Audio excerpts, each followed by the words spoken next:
So, hello everyone. This problem is all about helical spring under mechanics of deformable bodies. So, the problem is a spring was made by a steel wire of 25 millimeter diameter around a 175 millimeter diameter cylinder. We have to determine the number of turns required if the elongation should not exceed 75 millimeter and safe shear stress of 125 megapascal. So, ang una natin gagawin is to identify its given. So, our given data. So, for our given, we have the safe shear stress or the maximum shear stress is equal to 125 megapascals. Okay, so we have 125 megapascal. So 125 megapascal is the safe shear stress, so we have to convert it to pascal. So 125 times 10 raised to 6 power PA. Okay, we have that one. So the next given that is visible to our problem, that is stated in the problem, is the elongation. So our elongation for this spring is 75 millimeter. So we have to convert it to meter, so it would be 0.075 meter. So the next given is our radius or our diameter, the diameter of the cylinder. It is 175 millimeter, so we have to divide it by 2, so we get 87.5 millimeter rather. So we have to convert it to meter, so it is equal to 0.0875 meter.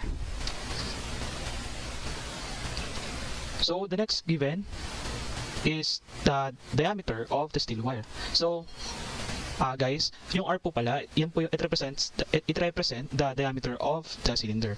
So the small d represent the diameter of the steel wire. So the diameter of the steel wire is 25 millimeter. So we have to convert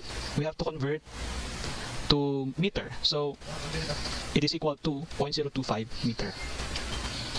So okay, we have to denote some variable for this problem. So we asked to determine the numbers of turns. So we denote n as the number of turns that require to the elongation of 75 millimeter. So it is what in the problem. So the next one, we denote P as the axial force applied. Okay, so we're going to get first the axial force applied. It is unknown in the problem. So the first thing that we're going to do is to get the axial force applied. So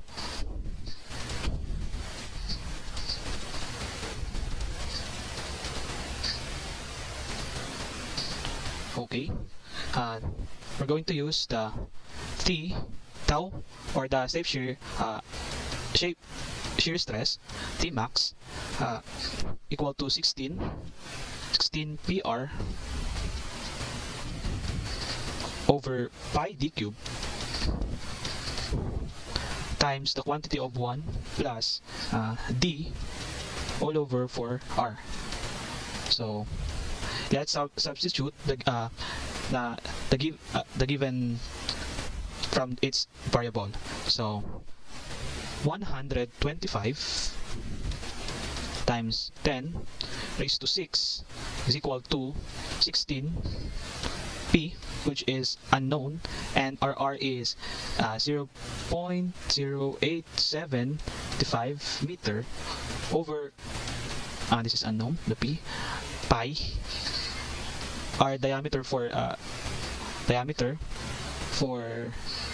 steel wire, which is 25 millimeter or times 0.025 meter cube times the quantity of 1 plus diameter of steel wire, which is 0.025 meter all over 4 times the diameter of cylinder, which is 0.0875 meter. Okay, so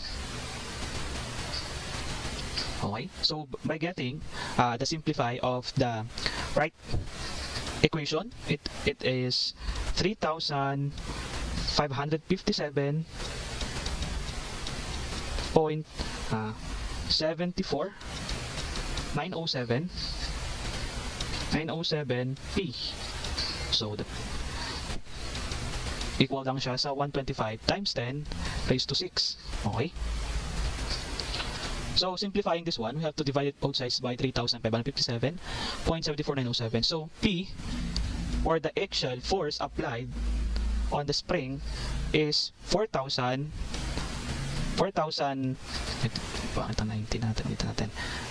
4,090.615. This is Pascal, PA. Okay, this is the force applied. This is the axial force applied. Okay, so meron na tayong P.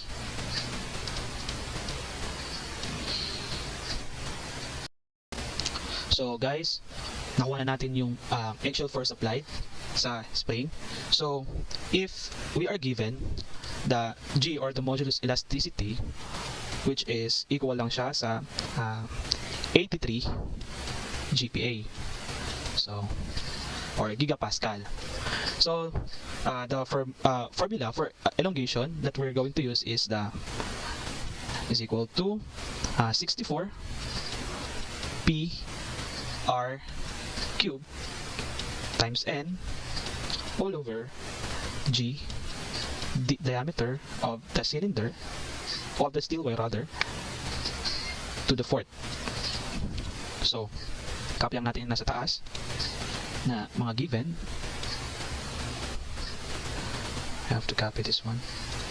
So kinapy lang natin yung given na nasa taas. So RP here is, di na siya unknown kasi equal na siya sa kanina, which is 4,090.615 Pascal, PA. Okay, we have that one. So ang need na lang natin is yung the number of turns. So by this formula, this formula, using this formula of elongation, we have to equate and substitute the given to this formula para makuha natin yung number of turns. So okay, let's start. Tignan lang natin para ano. So substitute the given, our elongation, which is 0.075. Hindi masyadong ano. Okay, burahin natin. Okay, 0.075 equal to 64. RP is 4,090.615 Pascal times RR, which is 0.0875 cube kasi raised to 3. Ayan to sa formula natin. Rn, or the unknown variable, all over Rg, which is 83 gigapascal. So 83 gigapascal is raised to, ano naman to, raised to 9 times 10 raised to 9, kasi meron tayong ano dito, meron tayong Pascal, so we have to make as 1. Parang kung Pascal dito, dapat Pascal din yung nasa baba mo para makancel, para matira na lang yung N in order for us to get the number of turns ng spring. So next, times D, or diameter ng steel wire, which is 0.025 meter raised to 4. Don't forget the power. So simplifying yung nasa right hand equation. So this is 5.4 to 0 946 8704 times 10 raised to negative 3. Then we have the unknown, which is N. So, in order for us to get the n, divide lang natin siya dito sa 5.4 times 10 raised to negative 3. So, ang makukuha natin value dito ng n is 13.865, or simply, this is 14 turns. Okay?